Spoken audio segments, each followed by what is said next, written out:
girl, Carpe Diem, 861, and today I have a special guest, my fiance. I'm Mike. How you guys doing? Okay, so this channel is really going to be geared to relationship topics, but not only relationship topics, really whatever you guys want to talk about. We're just here to give a guy and a female's perspective on anything. So we're not claiming to have doctorates or PhDs in any relationship psychology or anything. Not yet. Not yet. He's going to be getting his master's, right, honey? Correct. So then he'll be able to do that. I'm not specialized in that. But that's what we're going to be talking about. So today we're going to be talking about living with your significant other and the tips on that, the do's, the don'ts, all the above, and just pretty much our opinion. So we're going to get started. Do you want me to start it out, honey? Yes, ma'am. Okay.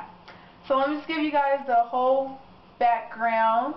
When I was studying my undergrad, it was about 60 miles from Denver, and my honey would come visit me during the weekday, and in the weekends I would go stay the night at his apartment.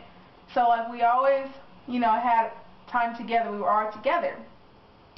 But now that I've graduated and we have our own apartments in Denver, he feels like he's got me now. Sure, that he got me because we live together. So he doesn't need to give me all that time as he used to. And what I mean by that is I require a lot of time. I think a lot of us females do require a lot of time. Too much time. They want all your time, man. All your time. There's nothing wrong with it. See how he's interrupting my story? Babe, continue. But there's nothing wrong with it. Okay, you can tell yours later. So when we're in the house, like, we don't ignore each other, but it's like separated, his and her, pretty much. He's in the living room watching Criminal Intent, Law and Order, or ESPN, like his guy stuff. And I'm in the room watching Bad Girls Club, Housewives of Atlanta. Basically all the reality TV shows. Basically. I'm a reality show fiend. So during commercials, like, we'll go give each other kisses and I'll go jump on the couch and bother him or whatever. But, pretty much we don't watch the same stuff. So if you want to live with your significant other, you think y'all are going to be cuddled up all the time, well, at least for us, it doesn't work like that. You guys are really not going to be like that, or y'all are going to get on each other's nerves because y'all are going to be under each other's butt 24/7. So that brings me to my next topic is you definitely need your own space, but at the same time don't be too segregated from each other because then it's going to make the other partner feel lonely. So for him on Thursdays he has date night with the guys. Dude's night out. They like play pool, video games, watch TV, whatever. They do that, and I don't care. Well, I do care because I get jealous, but I mean, really, I shouldn't care, so I just be like, whatever. I could have ladies' night, but I really don't want to because I'm not really into friends. Like, I love my friends. If they need me, I'm there. But as far as going to clubs and dinner and shopping, I just don't anymore. I mean, first of all, I'm trying to save money, and then second of all, I don't go to clubs no more. So, question. And a lot of my friends still go to clubs. So I just be really trying to chill.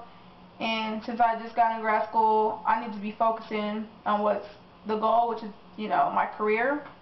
And that's pretty much it. So my opinion, if I quit getting interrupted, and that's the other thing. Dudes don't know how to shut up. So my opinion is you got to have your own space. Still give each other time. So like on Sundays, we start going to Pinkberry because I love Pinkberry. So you should give each other time together. Communication is key. And do know that your space is going to be violated. But like for me, I could walk around the house butt naked, sing around. I could be myself because I've been knowing Michael like almost 9 years. So that's cool. Like I could take a number 2 with the door open. I know that's gross, but I'm just saying, I'm just trying to give you a clear visual of how close me and him really are. So it's not like we are just not close. We're super tight. So if you're not that close with your partner, you should probably think about moving in with them because your space is going to be totally, violated. Taken. Definitely. It's hers. Yes. It is hers. So, another thing, you should know, like, the pet peeves or whatever of your partner before you move in together. Like me, I usually like my house clean. If there's something out of order, it makes me irritated, and then I go off on him about it. And for him, he's like, LaVonna, it doesn't have to be on your time. So you have to understand that you live with somebody now. You have to respect the other person's, opinion and thoughts and them as a person or a man or whoever you're with. So that's my opinion. Go ahead, honey. Well, my opinion is communication, like she said, is a very key aspect. Communication helps you guys be on the same page. I would have to say, if you're not communicating, one person goes one way and the other person goes the other way, and then it just causes problems. You don't want problems, especially if you love the person. And I mean, you're going to have problems no matter what, but you want to keep problems as slim as you want, like very slim.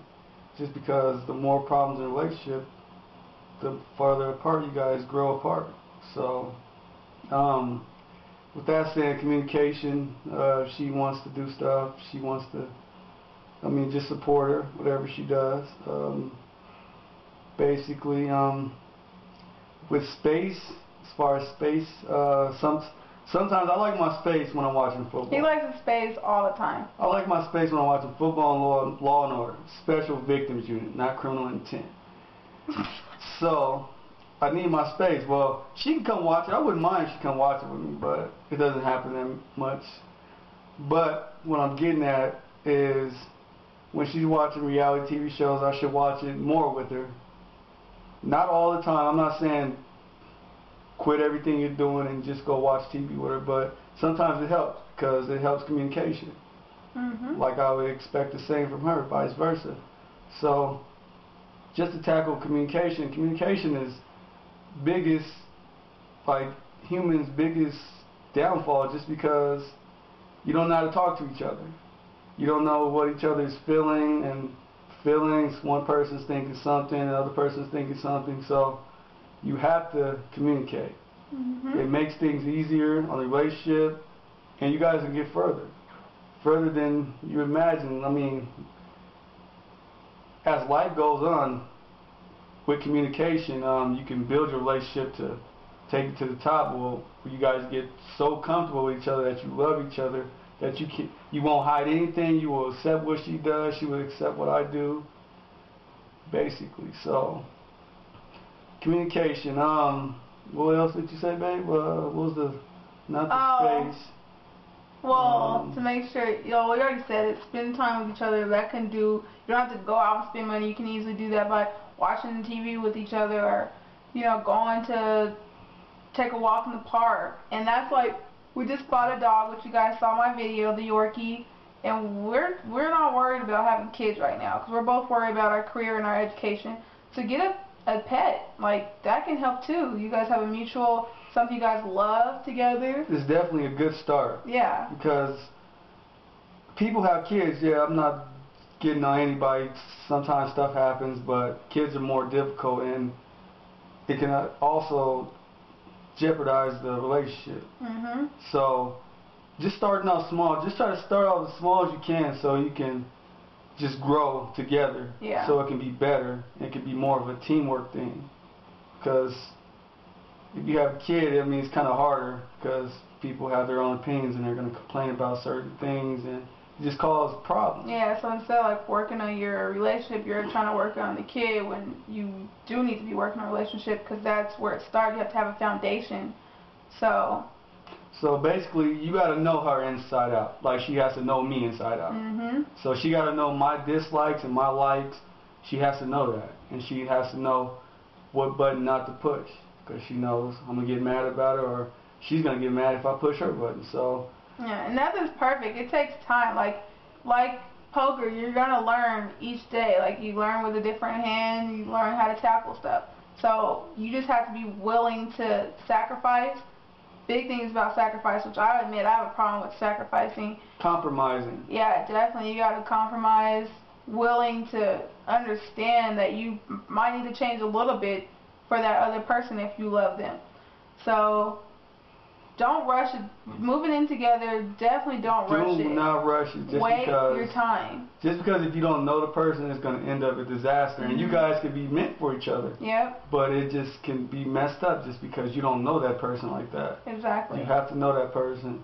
Me, honestly, I think you should move together when you are like on the or like early stages of getting engaged. I think that's the best time to move in with each other, because you know now, like, she's part of me, so we're a team. We're really a team. I mean, boyfriend and girlfriend, you're a team, but when it's engagement or like you're getting engaged, it's more than a team. It's like we have to work together to get through things. It's a man and a woman, basically, like team, just teamwork, basically. Yeah. That's the only thing I'm saying is teamwork. So you have to tackle that down. You have to know that. You definitely have to be mature to live with another person, I would say. Definitely. For people that, me and her, we don't go out no more because I don't find it interesting like it used to be. It's not quite interesting no more. But for people that go out and you know you're in a relationship, that can have a hold on the relationship just because the other person can think that, oh, she wants to go out all the time. She wants to meet people. That's where you meet people at. So that can cause a problem. Yep. So I suggest if you go out with your friends, you can go out with your friends, whatever, but don't try to make it a habit of every week, because a relationship won't work like that. Definitely won't work like that, especially if you really like the person and you really want to go far in life with the person. Definitely shouldn't get used to going out. Yeah. Going out, because it just sends a signal that this person just want to meet person or the people, or this person just wants attention. Yeah, because I know when I would go out, dudes would think I'm not single. I have to show them the hand, and it was like, so I think going out is for single people. The only time I'll go out now, if it's like a family member or a friend's birthday, and I'm like, I feel like, you know, I gotta show them love, and I'll go and I'll ask my boo if he wants to go with me. So, and most of the time he'll go with me, but yeah. It's just big adjustment basically, but just for the people that have relationships that you guys go out, that's not a good idea all the time. Yeah. Do it when it's like a friend's birthday or something special. Unless you really like going out. But I mean, it all depends on your partner. That's just our opinion. Yeah. But if your partner's like, I don't care if my chick go out or I don't care if my dude go out, then that's cool. But for us, we feel like that could be a relationship breaker and cause tension at home. Like, if he's going to sleep, he got work 6 o'clock in the morning on a Saturday, and on Friday night I'm getting home drunk 3 in the morning, it's almost like, what? That's no respect to your partner. To me, that's how I feel. So. Yeah, I mean, even if the guy say, oh, babe, you can go out, you know, go have fun, at a certain point, it gets kind of tiring. It gets old. It gets old. It's just like, I'm not going to allow her to go out all the time, and I'm not going out as much as she is. Yeah. So why is she really going out? Is she going out to meet people or whatever it is? She could say, oh, I'm going out to have fun, but he doesn't see it that way. Yeah. So. And usually you're with people who have the same morals or things like that. Same with you. Like me and him, we have the same. We both agree that we should not be in no clubs. We agree with that. So it's based off, know your partner, know what you guys like. That's how it really will help. So we don't want to, you know, make this video too long. So at the end, I mean. Do you have anything more to talk about? Because we can talk about a lot. What do you want to say? I only get 15 minutes. No. Well, I don't know how long it's been on now. Well, before we go on, let me just say, like, wait, what were you going to say? I don't know what I was going to say, but I was just saying we could talk about more, but maybe we'll just save it for, you know, next Were episode. you still talking about living together, though? I mean, that's what I'm saying. Did we touch everything on living together, basically? What about when you get